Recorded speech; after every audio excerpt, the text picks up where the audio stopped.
GrimGrimoire, a weird mishmash of tower defense and strategy RPG, was one of the first Vanillaware games released in the West back in 2007 on the PS2. Today, this studio is probably best known for games like Odin Sphere, Dragon's Crown, and 13 Sentinels Aegis Rim. GrimGrimoire, however, gets a second lease on life with the upcoming OnceMore remastered version. Recently, NIS America dropped a demo and I had the chance to play through it. It doesn't leave a great first impression as it's very tutorial heavy. However, as a demo meant to entice players to pre-order the game, this might be one of the most cleverly designed ones I've ever played.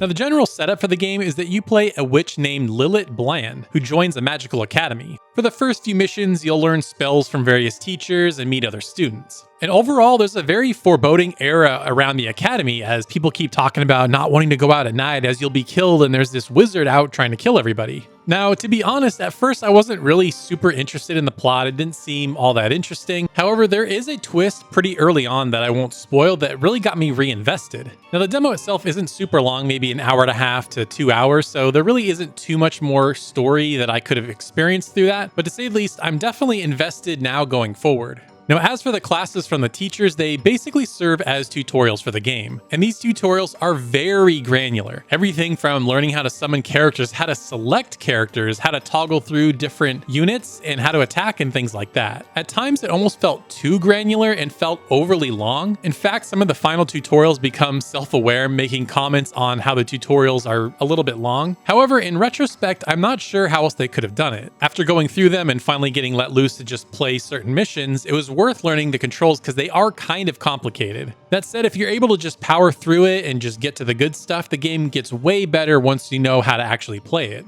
Now, as I've alluded to in the title of this video and in the intro, GrimGrimoire is one of the weirdest strategy games I've ever played. It's a weird mishmash of tower defense and RTS gameplay, sprinkled in with some RPG elements that I'll touch on a little later. Really, the best comparison I can make is StarCraft 2. You'll send out drones to gather resources that you use to summon other units. Now, what makes this game interesting is that it's vertical and 2D instead of isometric and 3D. And the levels vary depending on what's going on, so there are some where you have to defend your base, some where you have to outlast a certain period of time, and some where you have to destroy enemy runes, the portals you use to summon units. And each of the attack-focused levels have different twists. Sometimes you can only use certain unit types, or you end up fighting different unit types. The fairies, for example, can fly anywhere and can ignore stairs and heights, and they're just much more flexible with how they can move around. You have ghostly units that can't be hit by most normal enemies, or probably my favorite missions are the ones where you can summon dragons that just wreak havoc. Now, admittedly, gameplay-wise, GrimGrimoire wasn't really jiving with me at first. It felt kind of slow, limiting, and I got this feeling that it would get stale really quickly. And in fact, in some of the more early missions, I felt like I was just sitting there waiting for things to finish building. Thankfully, you can fast forward through these sections by holding down the trigger button. And also constantly introducing new runes that can summon new unit types helped keep things fresh, and you get to experiment with different units and see which ones you like better. Once the game finally lets you loose and gets you out of the tutorial sections, some of these levels were actually really interesting. It was fun to build up your drone units to collect resources, get units that can patrol your base, and then other ones that go and hunt out different parts of the map to try to find the enemies. I did find it fun, but also I could definitely see how this might get stale depending on how many more unit types the game throws at you.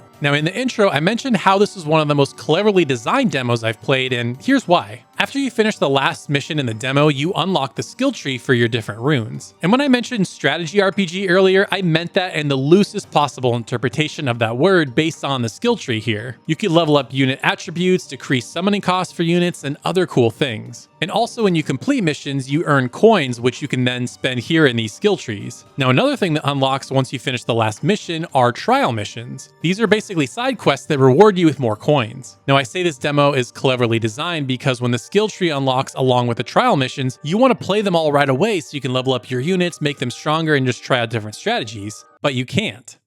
The trial missions are locked out in this demo version, which is such a tease. I could see these being super addictive, trying to get leveled up for all your different units, so things cost less, you can do more damage, and things like that. Now, I've probably said this about 5 times in this video so far, but I feel like the game could potentially get stale. I don't know, I didn't play the PS2 version back when it came out. However, I feel like this skill tree could be a great hook to keep people playing and improve your team. I could picture myself just going through these trial missions over and over, or just doing all of them to really really improve my units and make battles more interesting and more fun. Now, one last thing I want to mention is the presentation for the game. It's so beautiful in that signature Vanillaware art style. It really pops, especially now in HD. That said, there aren't too many opportunities to show off the animations compared to their more action-oriented other games, but the character designs really shine through here. Not to mention there's some really beautiful music, especially that opening song. I was kind of surprised at how good it was. I also really appreciated the different art pieces that they would show after you beat missions. They're just a still image, but it's really cool to see different artists' interpretation of this game and these characters, so it serves as an extra little reward. Overall, the presentation in this game is super strong, which is not all that surprising considering it is a Vanillaware game.